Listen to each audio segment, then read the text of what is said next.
And right now at 5, we want to get right to that breaking news. A water main break on Phillips Highway has led to a boil water advisory for thousands of JEA customers in St. Johns and Duval counties this evening. Thank you for joining us for First Coast News at 5. I'm Anthony Austin. I'm Heather Crawford. We're glad you're with us tonight. So we've learned that 25,000 JEA customers from South Phillips Highway to Nocatee are impacted right now. We're on your side with what you need to know to stay safe. So take a look at this map that we're going to show you. It is a map from JEA showing the areas there in red that are impacted. Some St. Johns County schools are affected. The district telling us that it's using bottled water for the time being due to this precautionary boil water advisory. And Zach Wilcox is on your side tonight. He's in the area right now of where that water main break happened. Zach, what do we know about this so far? Well, hey, Anthony, how about we start with what we can see? And I can tell you what, there's no more water shooting up in the air like when we were out here earlier. So that certainly seems like progress here. They've been working on this blue tube right along Phillips Highway. They've been cutting it down. Seems like they're getting it into the right shape to fit in there as they work through this. A large crew stretching, about a block here along Phillips Highway working on this. And you mentioned 25,000 people. That is a big number. You saw that map. That stretches, several miles. Kind of an odd pattern, too, to that map. And they have to boil water if they have it, because I was actually talking with somebody who lives back behind all of this construction who mentioned that she hasn't had water since 10 o'clock this morning, and she works from home. She's got some dogs at home as well, so she's been having to do almost like a hurricane, stocking up on bottles of water and jugs of water to make sure those dogs are staying hydrated. When she take them out for a walk, it's hot outside, so they need it when they come back in. She mentioned she's been kind of on duty of calling everybody who might be at work still to let them know that they may have a rude awakening when they do arrive back home. I reached out to a few friends that live around here because they're actually in the office, and I'm like, hey, do you know if you have water? Like, well, we're not home right now. So, okay, well, just FYI, when you get home, you're probably not going to have water. So, been dealing with it all day, having 3 dogs, trying to make sure that they're taken care of with water and everything. She actually mentioned she's kind of used to it because just a little while ago they actually had their water and their electricity go out while they were building the new school, the River City Science Academy. It's right down here past where this water break was, but then it was only about a half an hour that they lost those things, not 7 hours like they're going on right now. So certainly hoping that they'll have that water back soon. She bought plenty of water to make sure that she can get through as long as this takes, and St. Johns County mentioned that they will be giving out updates as they make progress here. And on the south side, Zach Wilcox, First Coast News, on your side. And we do have some additional information for you. If you're under a boil water advisory, you should boil your water for 1 minute before cooking, drinking, making ice or baby formula, washing dishes or brushing your teeth. And if you have an automatic ice maker, it's probably best you turn it off. You can also use bottled water, of course, instead. And we're going to continue to monitor this situation. You can find the latest right now on the First Coast News app. If you don't have it, we'll send a link to your phone right now so you can download it. Just text the word app, APP, to 904-633-2402. We'll send it to your phone right now. And of course, we'll keep you updated throughout the newscast. Tracking the tropics tonight, Tropical Storm Harold making landfall in Texas along a popular tourist area on Padre Island. This is near Corpus Christi. Millions of people feeling the effects. Chief Meteorologist Tim Deegan joins us now with a closer look at the next system impacting the Caribbean. Tim?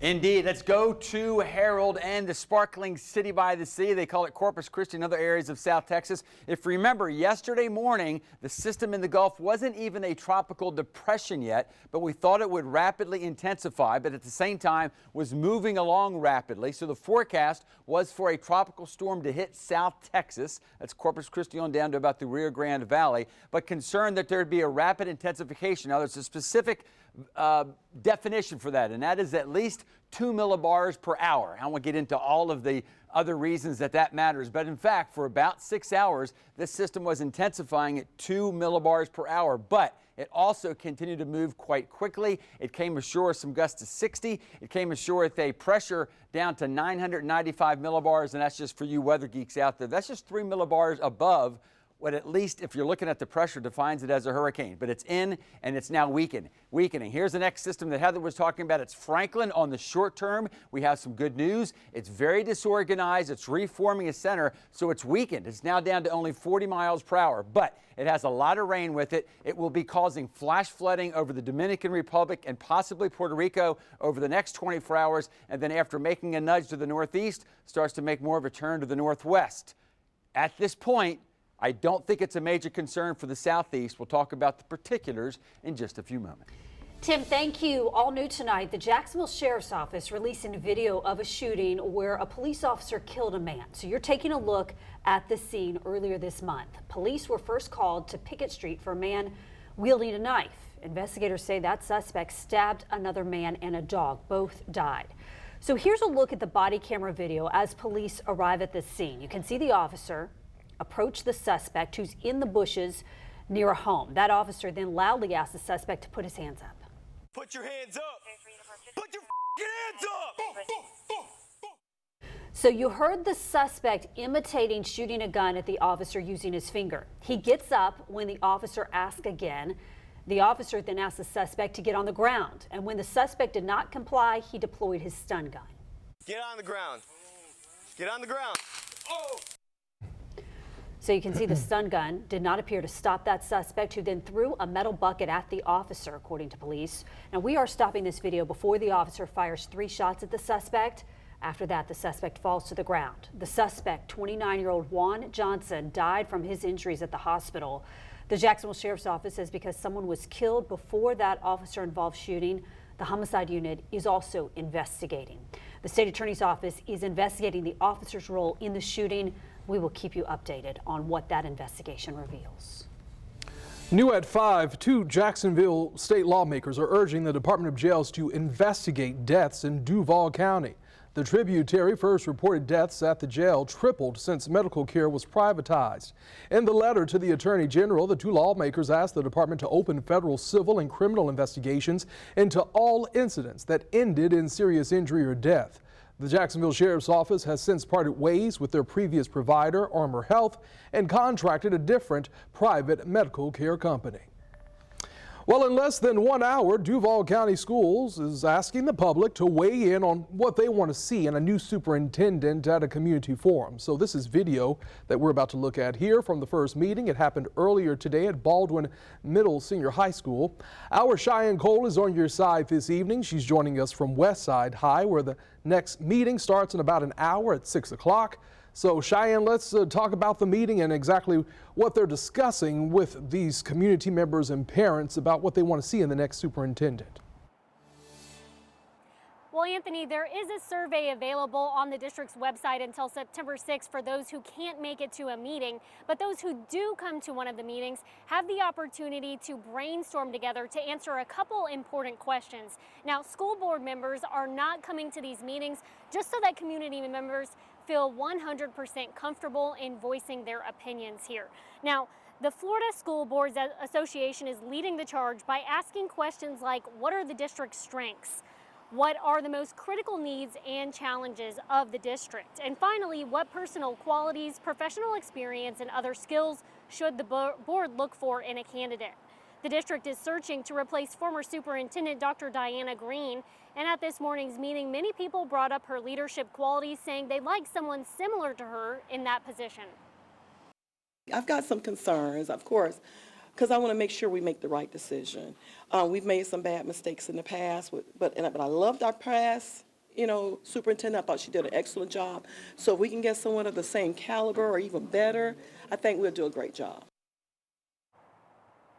Your next chance to weigh in on Duval's future superintendent is happening in less than an hour here at Westside High School. Tonight at 6 o'clock, I'll tell you how the crowd turnout is.